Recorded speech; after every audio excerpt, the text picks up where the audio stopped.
Trent Kofi goes to the bench with fouls to make the run. What's this game say about what he means to you guys as a team? Just the impact he has, in the interior. I think, like you said, what he brings to his team, his physicality, us throwing the ball in there, his scoring, his rebounding.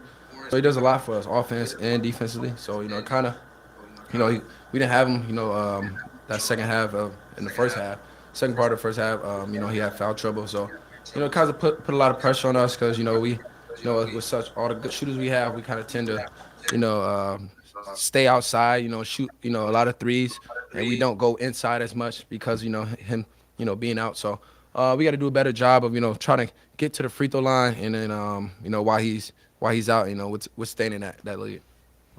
Kofi, I'm going to ask you about him. You seem to take over the game in the second half, and the midway of the second half. Talk about that.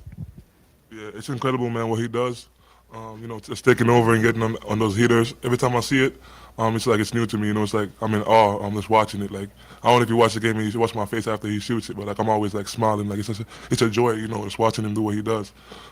It's really important to us because when we have games like this that we're not shooting it well, and he can get on the heater and he do what he does, it really uplifts the team and gives us a different vibe. For both of you guys, are you coming off a one-day rest, and Trent plays all 40 minutes. Kofi played 20 in the second half. Did you have to dig down really deep to find the energy in this one? Yeah, for sure. I don't know if I talked about it, earlier, in a few days before. This is, coach is trying to prepare us for the, NCAA tournament.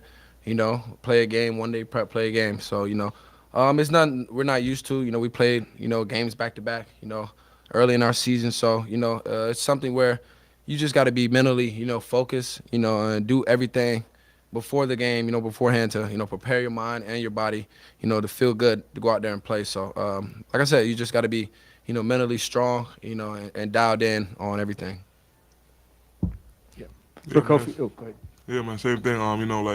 Like Trent said, when you got games like this that we're pressured to play multiple minutes, a lot more minutes that we used to, we just gotta give it our all, for the guy next to us. That's the culture that we're building. Just going out there and playing to the level of fatigue, and just basically busting our ass for the guy next to us. Kofi, obviously you had came out about midway through the second half for foul trouble. In that situation, are you lobbying on the bench to get back in, or are you just letting kind of things run its course and see how things go? Yeah, I know what it is. It's either I sit on the bench or I come in and risk getting another foul and sitting out the second half. Either way it turned out, I was prepared to go back in and do my best.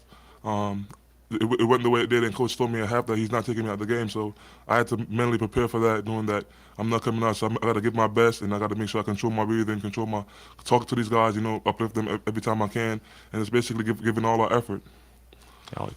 Yeah, for Trent, those 2 threes that you hit on those back-to-back shots seemed to really kind of get the stadium going, get the energy going that you guys needed. Did you kind of feel that, or what kind of went through your mind after you made those 2 shots? Because Marion called the timeout after it.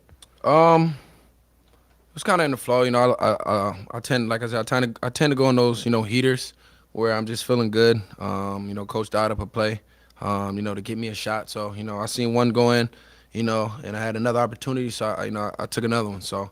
Just playing with confidence, in that area, where, I'm getting out in transition freely, just playing my game. So, like I said, I felt good, shooting those shots, and, just, playing with the rhythm.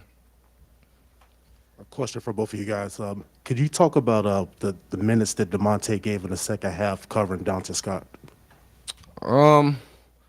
He's been incredible for us, these last 4 games.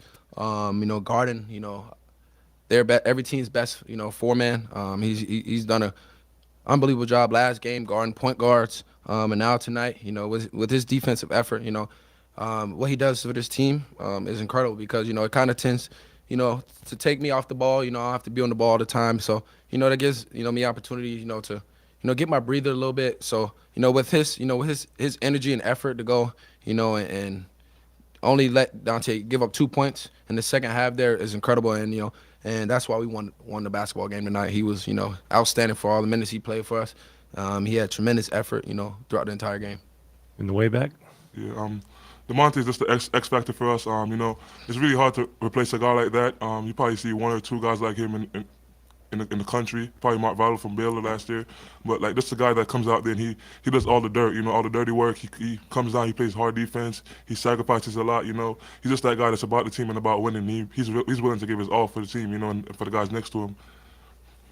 Way back. Trent, does this feeling of kind of being the new closer on the team give you any sort of additional excitement? I mean, you've kind of adopted that role, and the whole stadium is going nuts for you. I kind of just tend to play in rhythm. I don't really, think about. I mean, obviously, when the game's, tight. Obviously, I would love to make the play all the time, but I kind of just try to have feel for the game. Kofi was eating tonight, so I tend to sacrifice shots, give him the ball, because that's I know every time I throw it in there, it's either a foul or a bucket. So I mean, I just kind of have feel for the game. Being a fifth year, I think that's very important to have. Throughout the game, just having feel. So when I hit those shots, I just kind of tend to play in rhythm. Just if I feel myself and I feel comfortable, I take the shots. When I'm open. So like I said, I kind of love going on those heaters. Where I just hit 3, 4 in a row, and just playing throughout the flow of the game. Kobe, you seemed to spot Io there a couple of times. What was that like? What was going through your head as you were seeing him watch you and you do your thing? Io's great, man. Going into the second half, it ran through my mind. I'm like, Io's hanging his banner tonight. I can't let him hang his jersey on a loss. That was going through my mind. I was like, I gotta do this for Io. I gotta do this for Io. So when we got that turn, and I started like imposing my will, I kind of looked at him, I glanced at him, and smiled at him like, "This is for you, Io." I love him so much, man. And for us to do that for him, and for him to come back and hang his jersey the way he did, it's really great, man.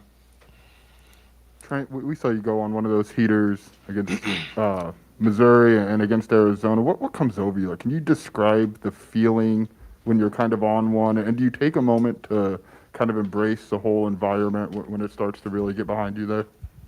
Like I said, I kind of just play within the flow of the game. I kind of trust my instincts. And when the games like that, I tend to be a little bit more aggressive. Coming off ball screens. Where I'm shooting those pull-up threes. In transition. Where I'm free. Shooting the pull-up. So I kind of just find where I can be aggressive. And use my advantage. With my shooting, my speed. To take advantage. On offense in those areas. So it's all about the flow of the game and just the feel and just how I think the game is going. You just being a fifth-year guy, do you take a couple moments to absorb the atmosphere around you when the State Farm Center is going like that? Of course. I get goosebumps. When I go in those heaters, I always get goosebumps. Just how loud it is. Obviously not having Orange Crush tonight, but just the atmosphere in here tonight was incredible. Having a lot of fans behind us. It got loud in the second half. And that's what it's about. I love these type of environments, playing these type of games. So it's always fun. Incredible to be a part of it. Yes. Trent, kind of with that, Coach Underwood was trying to pump the crowd up there early in the second half, and when you were hitting those threes, Tim actually had to hold Chester back from getting on the court. Do you sense when the coaches are getting into the game like that? Of course, obviously, first half we didn't shoot the ball well. I didn't think we did a good job. We had a few mistakes. It was all about confidence. We talked about that at halftime. Just jumping up and shooting the ball with confidence. But we came out of the second half with that energy to spark. Like you said, you got the coaches involved. We got a lot of fans involved. So we had to get the stadium going. Just having it. So we play off that. And it's incredible. Like I said, it's incredible to play in these type of environments, these type of games, because it gets all of us going. Trent, you mentioned sacrificing to get Kofi the ball. It seems like this team does that really well. Why do you think this team shares the ball, sacrifices roles like Jake did last year? Why do you think this team has done that? We try to win. Whatever it takes to win, I think, if we want to win, we need to throw that ball in there to Kofi. Every time we get, I kind of tell him every time, I kind of miss him sometimes, but I always tell him, whenever I get the ball, I'm looking right at you every time. Because I know it's a foul or a bucket every time. Like, why would you not want to throw the ball to the best player in the country, best big in the country? You're shooting 70%. in that paint. So it's important, we always, the first option in our offense is Kofi. We always look at his numbers and make sure we can throw that ball in there. If not, we'll look at him next time. But it's important, we continue to, elevate each other. That's something we use a lot, and just, be happy for the next man up, whoever's scoring. Doug and then Scott to finish it. Kofi, I know you got the box score in front of you there. 19 offensive rebounds, 26 second chance points. What does that say about the team's ability to win various different ways? If the threes aren't going, you can go to the rim. Yeah, man. Those are the things that impact winning. Sometimes you're gonna have bad nights like we had today shooting from the three. We're the best 3-point shooting team in the country, and when we have nights like that, we tend to rely on something else, whether it's offensive rebounding, whether it's defense. Just being aggressive and just being that guy being that team that it doesn't matter if we're shooting the ball well. We're gonna keep in the game. We're gonna be in the game. We're gonna give ourselves a shot just by playing harder than the other team and imposing our will. So offensive rebounding, playing hard defense. When you got guys like Trent and Monty that take great pride in that, in my defensive presence, and other guys obviously. But when you have that, it's really hard to beat us. When we're not, even when we're not shooting the ball well. We'll wrap it up with Scott. Kofi, maybe understanding the plan when you had 2 fouls was to wait for the second half. Was that tough? Like as the lead kind of started to slip away, just maybe when you wanted to be out there. Yeah, man, it's always tough. Especially when the lead's going down and when they take the lead. I was watching these guys struggle a little bit. Wishing I could be out there, but it's not about being negative and like holding your head down. It's about preparing for what's next. You can't dwell on the past. You got to think about the future. You know what I'm saying? I can't let that affect me, and I'll come back and impact the game. So it's just about forward thinking, coming out there and giving them the best shot to win. Okay, thank you guys.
And here's Coach, of course.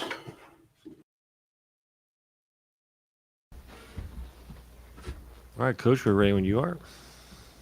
Popcorn's really good tonight. Salty.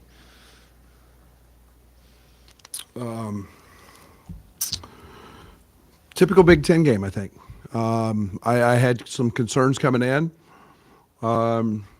More about this game, actually, than I did the Minnesota game. And that's not to slight Minnesota, just the fact that so long off and traveling and a one-day prep. And I will admit I am a big fan of one-day preps. I don't mind those games. I've played them a lot in my career.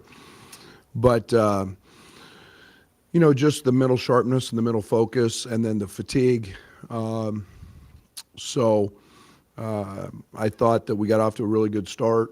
And then I thought that foul trouble obviously was a big piece of the end of that first half. But more importantly than that, it's one of those things that as coaches and as a head coach, I try to make decisions on how to play guys with 2 fouls. And I've pretty much determined with Trent, DeMonte, and Kofi, I'm going to play him with 2. And yet tonight I don't. And one of the things that there's one of my favorite ladies back there, but I just saw her make my damn free throws. But I missed that, by the way, Jamara. But I think the one thing that I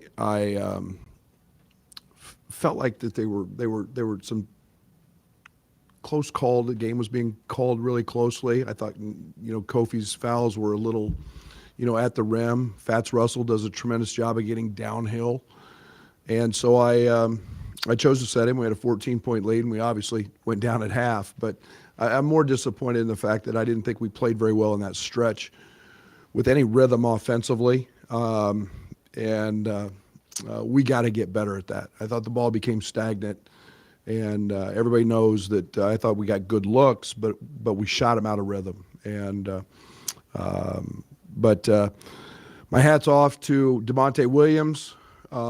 Unbelievable job defensively in the second half. I played DeMonte 36 minutes tonight, and the whole Dante Scott, a guy he's given up 4 or 5 inches to, and we'll go light 25 pounds, maybe more. He just made his touches hard. I thought Trent did an unbelievable job tonight of making Ayala's opportunities more very difficult. But this is a good Maryland team, a team that's was ranked, was picked at the top of the league, and has a lot of experience and a lot of veterans out there. So we knew they would make a run. And then I thought Kofi's second half was just dominant. And, that's what Kofi can do. And 18 rebounds, 23 points, most of those, obviously in the second half. So very fortunate tonight. Sorry, Jeremy. Brad, you guys have been shooting the cover off the ball, and then tonight you don't, but you find a way to win. How were you able to find a way to win? It's our whole mantra of this program. It's our whole identity. It's what we talk about all the time is when the ball doesn't go in, how do you win? When it doesn't go in, there's going to be that night. There's going to be a night in an NCAA tournament or two when that thing does not go in, and it gets really hard.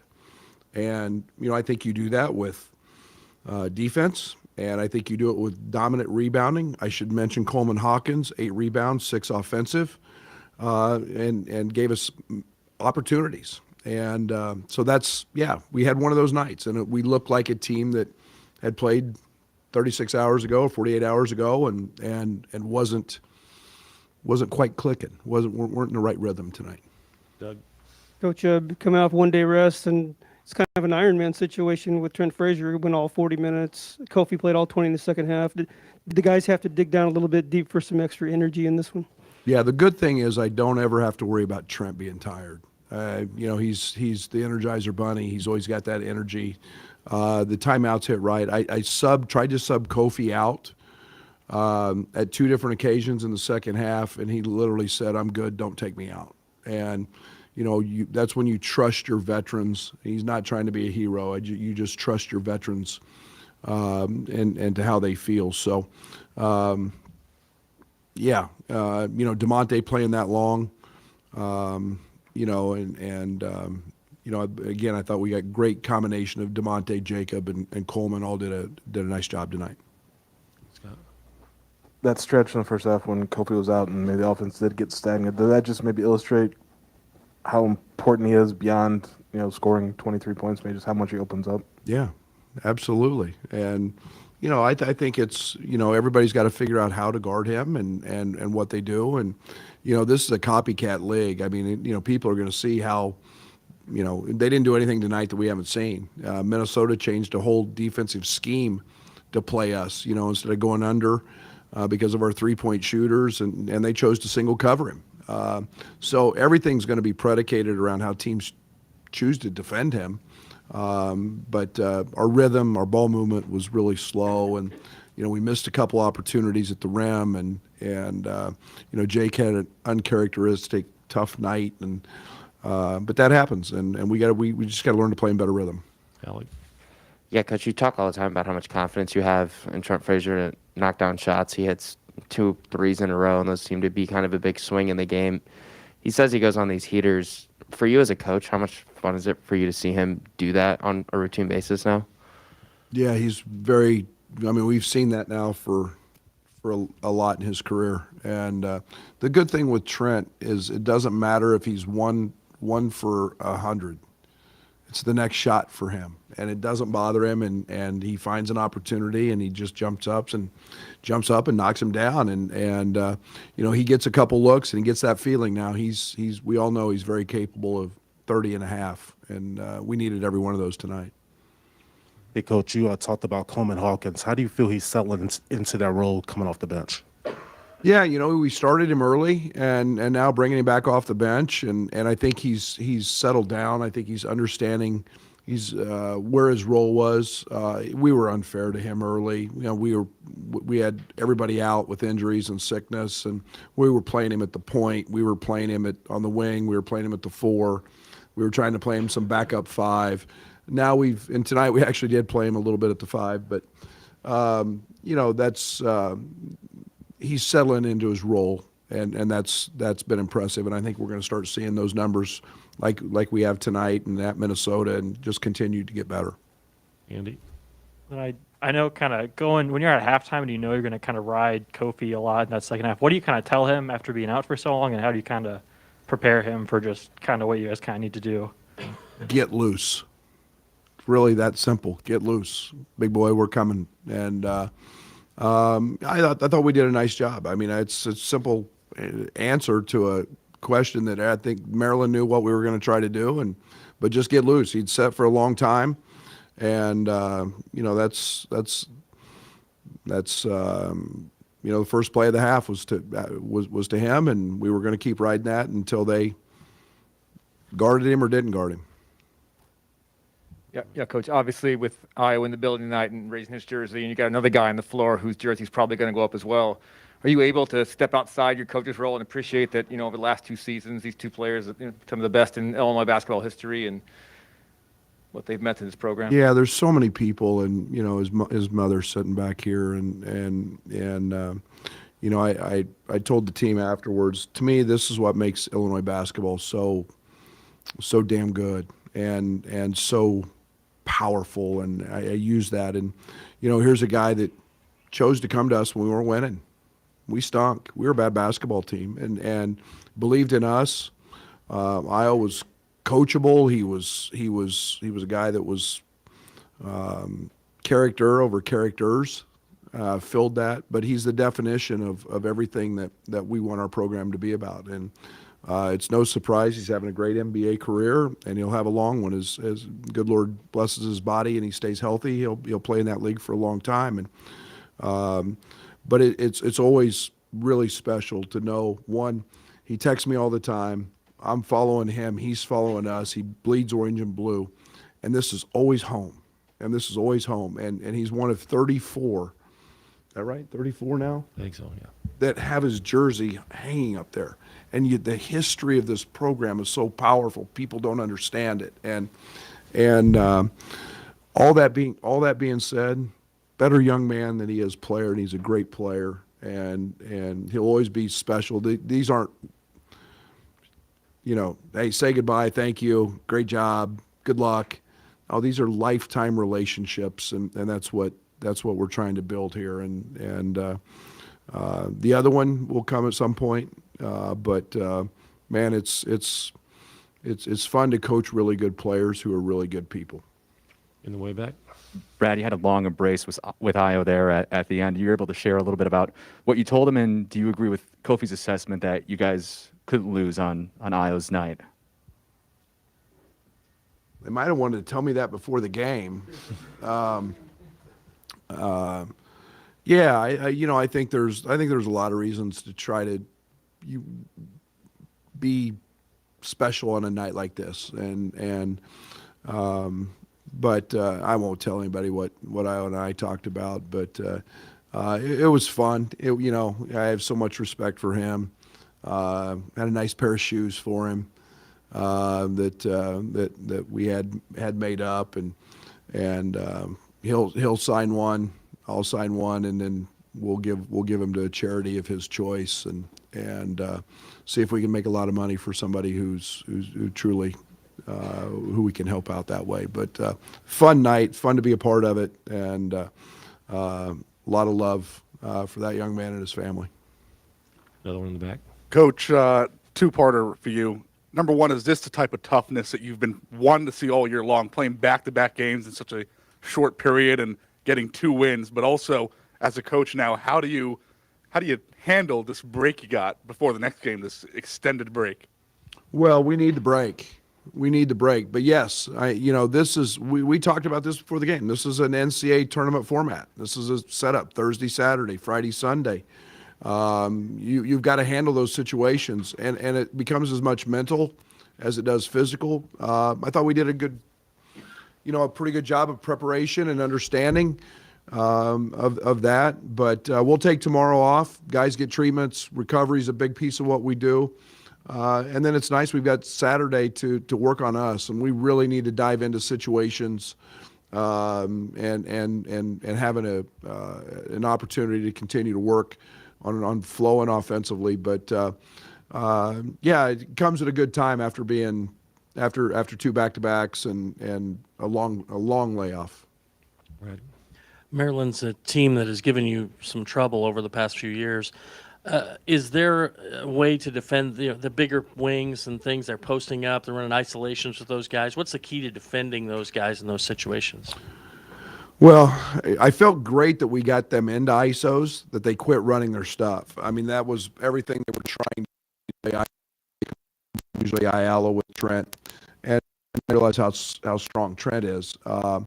But it usually doesn't involve other parts of their team when they're doing that. And but again, it takes, you've got to support. The thing I worry about as much as anybody is on the glass. When that happens, you get watching the ball crash in the glass.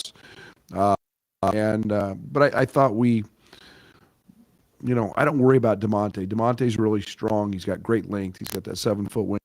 And then, Trent's just going to fight you. And then, I thought we gave enough support and dug a little bit when we needed to and gave ourselves a chance to make things hard for them. Scott and then Jeremy and Doug, go ahead. Early in the second half, you were trying to pump up the crowd and really getting after it, and Tim had to hold Chester back. I mean, did you feel like you needed to be a spark as well? It's the advantage of being at home. It's the advantage of being at home. And Jamar, I love you. Happy New Year. We missed. Everybody comes. I mean, it's the student section is huge, and I just, I don't know. I don't do that very often, and I just don't. And everybody tonight, and we needed a little extra energy. We were fighting and competing, and like I said, I don't do it very often. And I'm a coach, not a cheerleader. But tonight we needed help, and we did that tonight. 2 more without the crush now. We got Michigan and Purdue without the Orange Crush, is my understanding. So people right now, I'm just saying, get your on before those games, because we need them. Hey, Jeremy. Brad, there's a 32-year-old all-star that came down here for IO. What do you think that says about DeMar and just the Bulls' support for him so far? They had a great turnout tonight, and I think it shows that how well it's got to mean in the world to Io. As a guy that's NBA caliber year. The Bulls are extremely fun to watch. I'm a huge Billy fan. The job he's done, and Mark Eversley and Arturas, and putting that team together, it's been fun to understand it, how they've done it, and I love watching them. So that's cool, man. That's what we're talking about in the locker room. They know how good DeMar is, and to understand, hey, that's one of their guys is hanging with him too, and he is one of the best. But it's really cool, and it means a lot to IO, and the Bulls guys are always welcome at our place. We'll figure out how to get in front row anytime they want to come. Right, Josh? We did. We did. Yeah. So, Coach, kind of a crazy stat. I don't know if I really have a question. Just comment on the 26 second chance points to only 4 for them. That seems like it's kind of the difference in the game. What's that say about your team? we emphasize offensive rebounding, and again, nights when that ball doesn't go in on the first one, go get it and try to get as many opportunities as you can. And we have to be a good offensive rebounding team. We don't turn people over a lot, and so maximizing opportunities and playing hard on the glass is something that's really important. Again, I thought DeMonte has 3, Kofi 7, Coleman 6. Those are elite numbers, and that's something we've got to continue to do. Brad, Kofi talked a lot about the culture of this week and how it was a culture win tonight. How important was Trent for that at halftime when obviously the first half was difficult, and then to come out and respond with Trent's always great because I asked him, I said, "You might help if you'd make a shot tonight." He goes, "I got you, coach." And a great way about him and a great perspective. He's got great confidence. He's been but I walked in the locker room at halftime, just okay. And everybody's good, and there's no it was professional-like, very business-like, and they knew what they had to do. And I started to say something, and DeMonte jumps through. Well, we're good. Okay. And that's when you don't coach them, and they're coaching themselves because you're in a good place. You're in a good place. Trent's starting one of those heaters. Is there any way that it's about to take off? Like, is there eye contact? Is there body language? Can you just tell it anywhere? Oh, I mean, I try not to. I just try to keep running plays for him. But it's that quick with Trent. He's that instant. He gets one going. He finds a rhythm. And I was mad at myself at Minnesota because I only got him one look in the first half. But he played the game the right way. But he's a guy I got to continue to try to get going sometimes, and know he's capable of that. Okay. All right. Thank you, Coach. Thank you. Enjoy the weekend. Great for some of you guys to join us the other day. I appreciate you guys hustling back.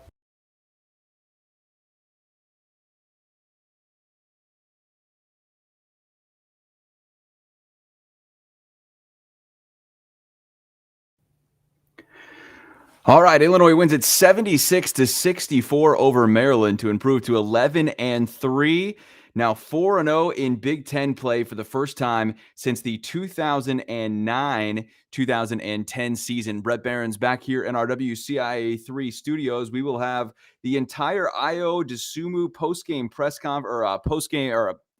the entire Io DeSumo halftime banner-raising ceremony coming up here in just a few minutes, but want to just highlight a couple of more stats here from the game as Illinois now is on a roll. They've won 9 of their last 10 games, and they are atop the Big Ten standings with Michigan State. Kofi Coburn with another dominant performance, 23 points, 18 rebounds for the big guy who now has 37 career double-doubles. He is leading and one of the top players in the country in scoring right now, 22-plus points per game on an average.